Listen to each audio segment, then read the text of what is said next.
Hello, this is Harlan, and this is my final assignment for Comp 3132. We were tasked with picking our own data set and then training a convolutional neural network. So for my data set, I chose the FER 2013, which is a data set comprised of different facial expressions. We've got angry, fear, happy, neutral, sad, and surprise. Uh, Traditionally in the data set, it also has disgust, but it's underrepresented, so I removed it, and I saw a little bit of a change in terms of accuracy. Just as an example of the kind of content that's in here, so like neutral, we're getting a 48 by 48 pixel image or a JPEG, and they're all in grayscale. And so that's what the model is training on here.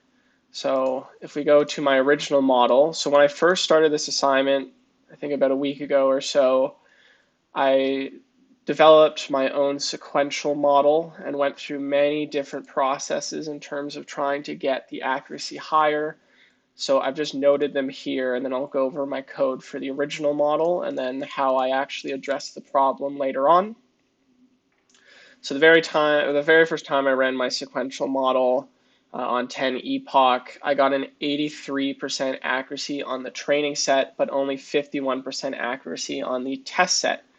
So right away, we know that this is overfitting. We want the train set to be a lot closer to the test set. And so right away, what I did was I started a validation set for the training. And once we did that, we helped with overfitting in terms of the accuracy of the train set and the accuracy of the validation set were a lot closer to each other. But in terms of the test set, the accuracy was still poor at around 52 to 53%.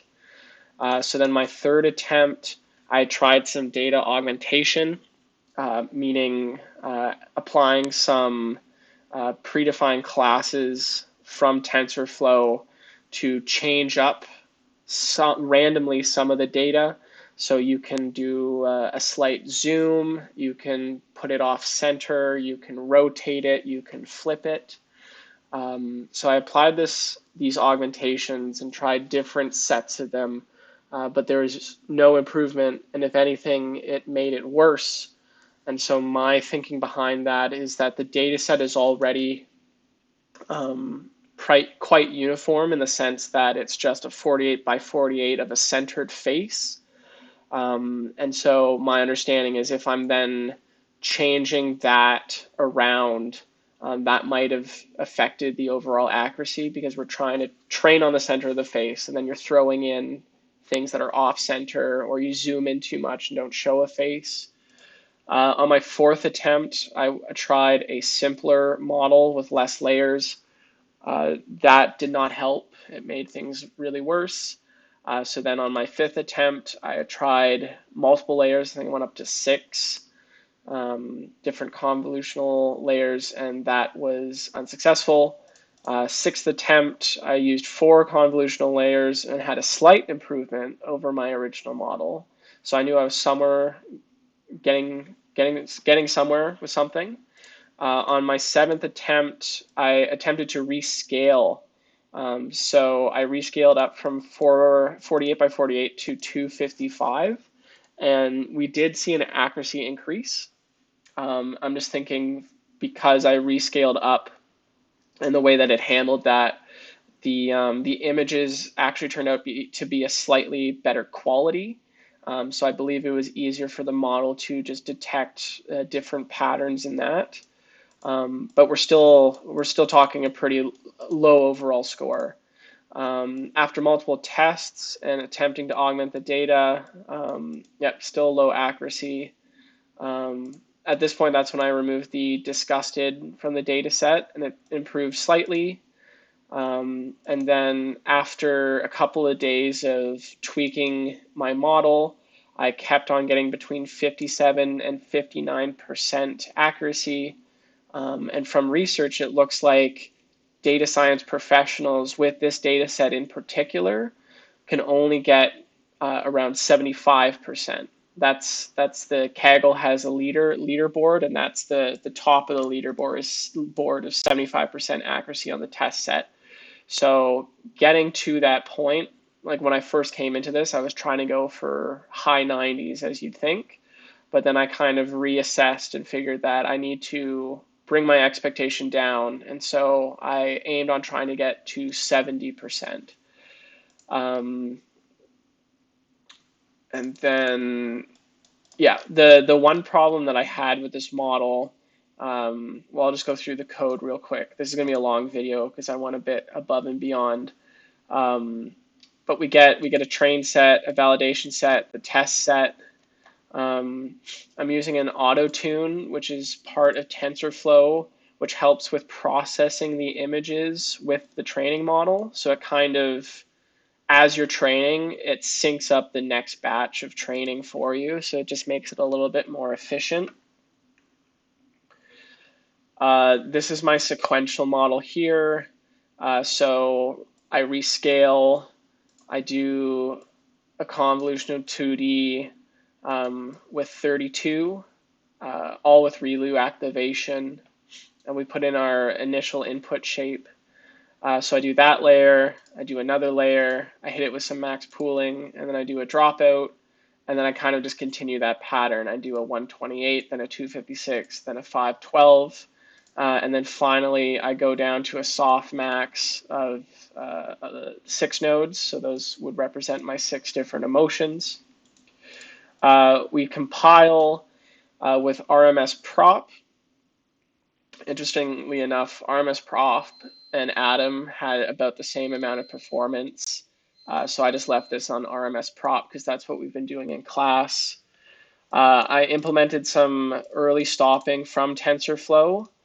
So as you're training the model, if your validation accuracy kind of flatlines, it just stops the training there. And then we fit the model, we test the accuracy, blah, blah, blah, and then generate some graphs for it. And I will go through those graphs later. So that's my basic model. And then I moved on to a pre-trained model. So for this, I first started the pre-trained model in TensorFlow, but I had a very hard time getting my GPU to get configured with it. It looks like TensorFlow dropped GPU support for Windows, so you have to run your code in a WSL. So I had Ubuntu installed on my Windows, and I set up all of the CUDA software as per NVIDIA's tutorial videos. I followed their compatibility matrix to make sure that all my software was the right generation. So I was making sure to use the right version of Python, the right version of TensorFlow, the right version of CUDA. And after about 5 hours or so of trying to configure GPU to work through WSL for TensorFlow, I kept failing and I was about to pull my hair out. So I decided to just try it with PyTorch. So I made a very simple PyTorch program, and it utilized the GPU instantly. So from that point, I knew that I just had to switch to PyTorch. And the reason for this is since I'm using a pre-trained model, each epoch takes significantly a lot longer. So using just the CPU and doing 15 epoch, each epoch was about 10 to 15 minutes on the CPU. Whereas once I switched to my GPU and PyTorch, I was getting it down to 30 seconds per epoch. So I knew I'd probably have to do lots of training because I've been spending days already tweaking models. So I knew I had to utilize the GPU in this case. So this is why I decided to go with PyTorch. So switching over to PyTorch and kind of learning that setup, I'm all new to PyTorch. It looks like it's a lot more custom in the sense that it's really like object-oriented focused. And then you just make custom classes using torch classes and inherit and yada yada. So my first attempt, I just did a basic sequential model and kind of mimicked what I did in TensorFlow, and I got 11% accuracy, which was scary. Sorry, I just made a basic sequential model, and then I copied the structure that I did with my TensorFlow model. I got 53% accuracy. So right off the bat, it's performing okay, but still worse than what I had done before. Um, if I tripled the epoch from what I did in TensorFlow, I was getting a 56. So again, hitting close to that TensorFlow range, but still not great. So then I dived into pre-trained models. So I tried the VGG16, which is what we've done in class, which classifies between 1,000 different categories depending on the image you give it. That performed poorly. Then I tried with ResNet 16, which got close to the 59%. I tried ResNet 34, which also got around 59%.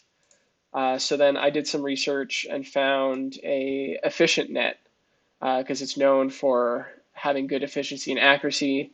So I used EfficientNet V0, and after some tweaking, I got it all the way up to 68.2. So such a huge increase for just switching up the models, which was really interesting to see. And it turned out that this 68.2% is what I needed to finalize my assignment. So just in terms of Torch here, so I still, they have a graph. I set up a graph directory because part of this assignment is showing graphs. So I made sure to generate graphs for my traditional model, or my sequential, my original model and my Torch model. I do some transforms on the images because for some reason in TensorFlow it made it worse, but in PyTorch it was making it better. I have to convert it to RGB because that's what EfficientNet uses. And then just do some random augmentations to that. Then I get a train test, and I take it from my local data. And then I make a validation set. And then I use a data loader, which is a class in PyTorch that allows you to apply some torch methods onto data sets. And so that just takes your raw data set, which is an image folder. So that's the class that you use if you're using raw images. But it's also possible to use CSV that just has a representation of the pixels in the CSV, and then you don't have to use image folder. But so I use an image folder for the data set, and then I call this data loader. I pass it that image folder and the batch size and set up all those data loaders. And then we need to figure out the device. So we make sure that my GPU is accessible. So I pip installed a special version of Torch that works with my version of CUDA. So we check for CUDA. If it's available, we use it. And if not, we use the CPU. And we just print out that we're using CUDA or the CPU. Then we initialize the EfficientNet. So we grab that from PyTorch. And then we use cross entropy. We use Atom here. I tried it with ARMS prop and Atom W, and Atom performs slightly better. So we use Atom here. And then I declare this history. So this is just where I use this for plotting the graphs. We have a function for training, a function for validating. And so that's just using the built-in functions from PyTorch to set all of that up.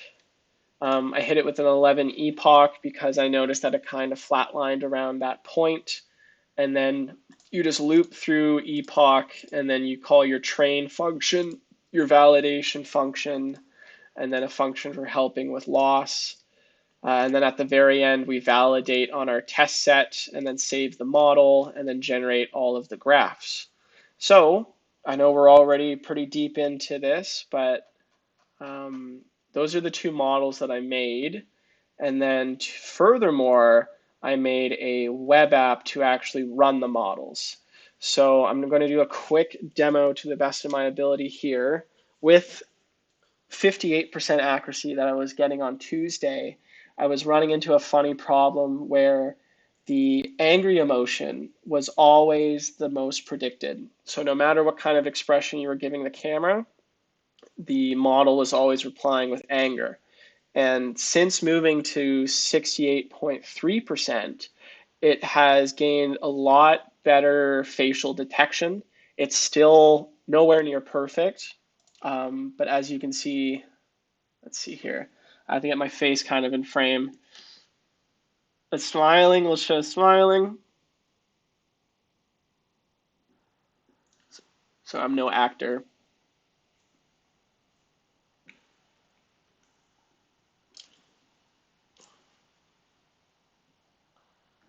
See, so it can kind of tell, like if I'm very expressive and in shock or in fear, we'll get a fear emoji. If I'm more deadpan, we'll get just the deadpan emoji. If I smile, we get a happy one. And then angry, I'm not, I look like a doofus, but angry and fear are two of the emotions, and it's still when you look at the raw predictions, angry and fear are very close to each other on predictions, so it's not super accurate in that sense. But I'm just going to stop this here. And then as part of the website, I also have the graphs. So I've generated 4 graphs per model. We have the original TensorFlow sequential model on the top versus the efficient net model on the bottom. For this first round of graphs, we have training accuracy versus loss. So we can see that we start with a high loss on the original model, and as you would hope, it slowly drops down. And then whereas our accuracy on the training slowly goes up. So those are trends that you do want to see. However, our loss is still quite high by the time we finish our epoch, which isn't great. And our accuracy, even just on the training, isn't that high. Like we're right at around 75% or so, 70, 75. Whereas on the pre-trained model, it's a huge difference, nearly opposite. So instead of the loss starting way at the top and slowly coming down, loss right away on the training is just low, which is great to see. And that's just kind of the power of using a pre-trained model.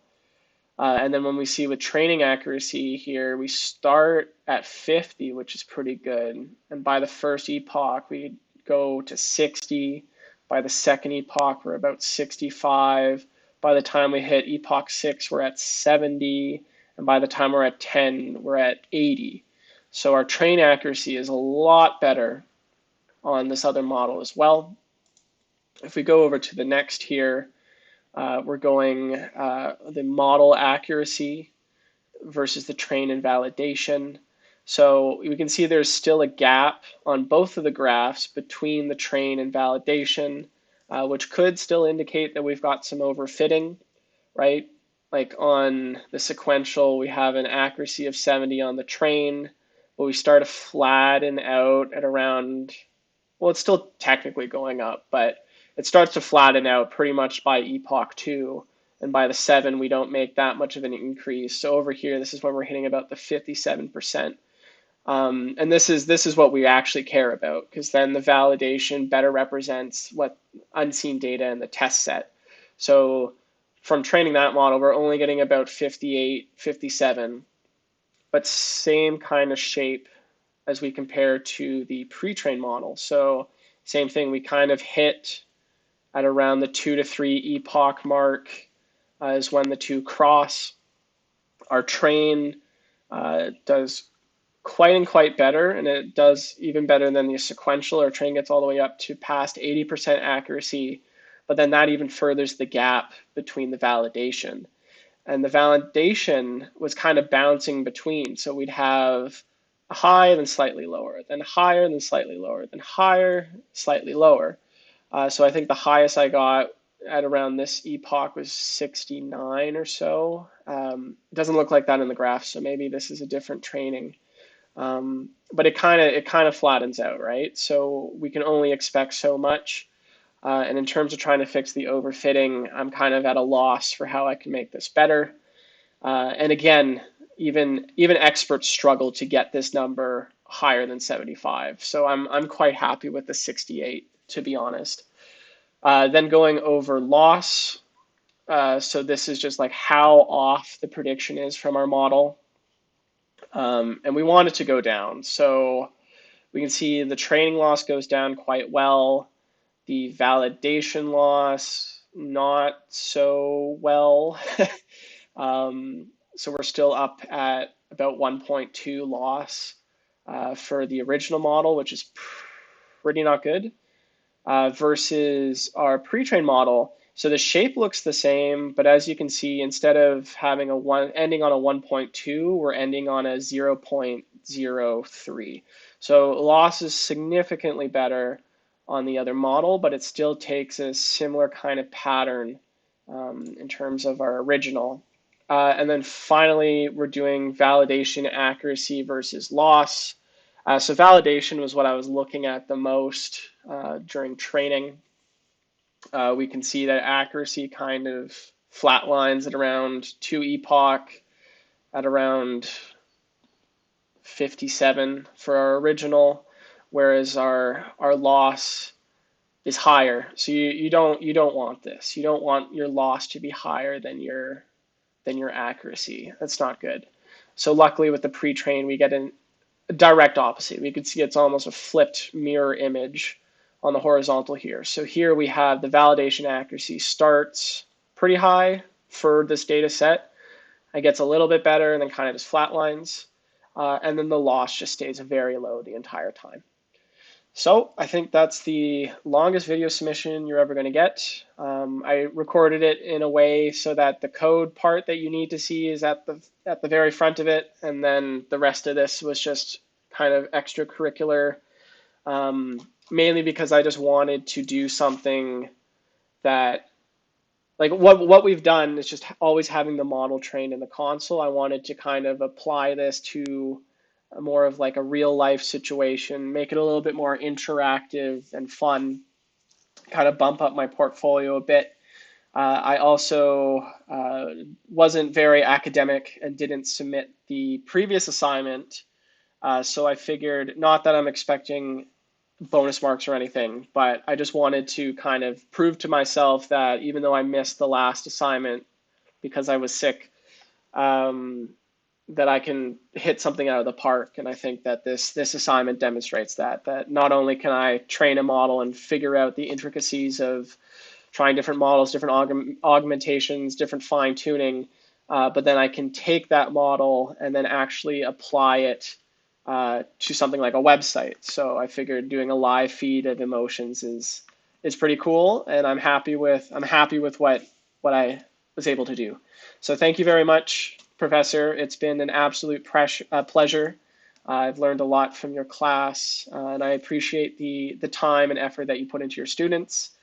And we will hopefully keep in touch. Have a good summer and take care.